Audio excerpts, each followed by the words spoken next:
ఎట్లున్నారు అందరు బాగేనా? సో, అందరు బాగున్నారని అనుకుంటున్నా. జస్ట్ మనం చిట్ చాట్ చేసుకుందాం. కొత్తగా అదే వీడియోలని ఏం లేదు గానీ, నా డైలీ రొటీన్ ఏందంటే, నేను ఇక్కడ రాజస్థాన్‌లో నిమ్స్ హాస్పిటల్‌లో ఇట్లా ఓటీ టెక్నీషియన్ చేస్తున్నా. ఒక 2 మంత్స్ అయితే నాది అయిపోతది. ఏం లేదు, పొద్దుగాల లేసినామా 8:30కి బ్రష్ చేసినామా, స్నానం చేసినామా, హాస్పిటల్‌కి వెళ్ళామా, ట్రైనింగ్ పీరియడ్ అన్నట్టు ఇది.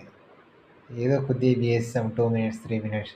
ఎప్పటినుంచి ఎప్పుడు తప్పించుకుందాం వాళ్ళ నుంచెల్లనే ఉంటది. కానీ చాలా బోరింగ్ కొడుతుంది. ఇంట్రెస్ట్ అనిపిస్తలేదు అందులో. ఎగ్జాక్ట్‌గా మాకు అప్పుడప్పుడు చెకింగ్ వస్తది 11:30 తర్వాత. ఎప్పుడైతే చెకింగ్ అయిపోతదో ఆ నెక్స్ట్ మినిటే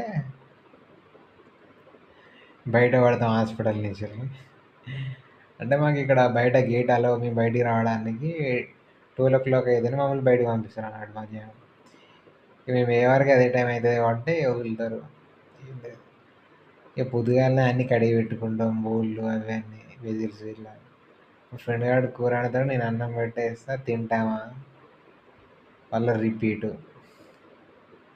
మళ్ళీ సెల్లొత్తుతామా. ఎగ్జాక్ట్‌గా 3:00 బయలుదేరుతాం. యాక్చువల్‌గా మా డ్యూటీ 9:30-4:00. అంటే ఇక 3:30 ఏసుకోండి. మాకు అటెండెన్స్ టైము 3:30కి స్టార్ట్ అయితది. మా రూముల నుంచెల్లి 3కి బయలుదేరుతాం. అక్కడికి వెళ్ళే వరకు 3:20 అయితది. సంతకం పెడతాం. మళ్ళీ రిటర్న్ అయితాం. రూమొచ్చే వరకు 4 కూడా కాదు. ఇది రొటీన్. మళ్ళీ రిపీటు. మొబైల్ తీసినామా, ఒత్తినామా అంతే. మళ్ళీ అన్నం పెట్టినామా, తిన్నామా, పొద్దుకిందా, తెల్లారిందా అంతే.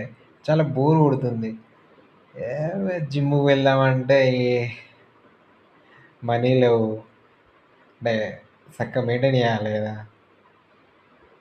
ఏమన్నా గేమ్ ఆడదామంటే ఎవ్వరికి ఇంట్రెస్ట్ ఉండదు. అందరు సెల్లులల్ల మొఖాలు పెట్టుకొని చూస్తారు. ఆఫ్‌కోర్స్ నేను కూడా అనుకో. చాలా అనిపిస్తది బయటకి పోయి ఏదో గేమ్ ఆడదాం, అది చేద్దాం, ఇది చేద్దాం. ఇయాల రేపు చాలామంది అడిక్ట్ అయిపోతున్నారు మొబైల్స్‌కి. అందుకే ఎంత వీలైతే అంత దూరం పెట్టండి మొబైల్. తక్కువలో తక్కువ డైలీ 3, 4 అవర్స్ వాడండి అంతే. రెగ్యులర్‌గా మొబైలే మన జీవితం అన్నట్టు వాడకండి. అంతే. మళ్ళీ రేపు మాట్లాడుకుందాం.